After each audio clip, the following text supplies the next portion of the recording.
frog. Ay, hold it. May kuhanan mo sa kuya. Ay, safe. Sabihin mo kaya doon Oh, sa kuya. Shopee. Baka na sa so cool sila pa tayo. Oh, bago-bago. Pwede ba yung Kuya. tayo ng ano?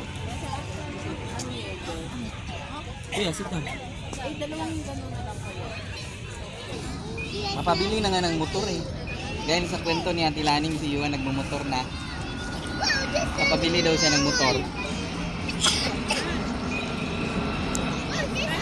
Nagmumotor na daw siya.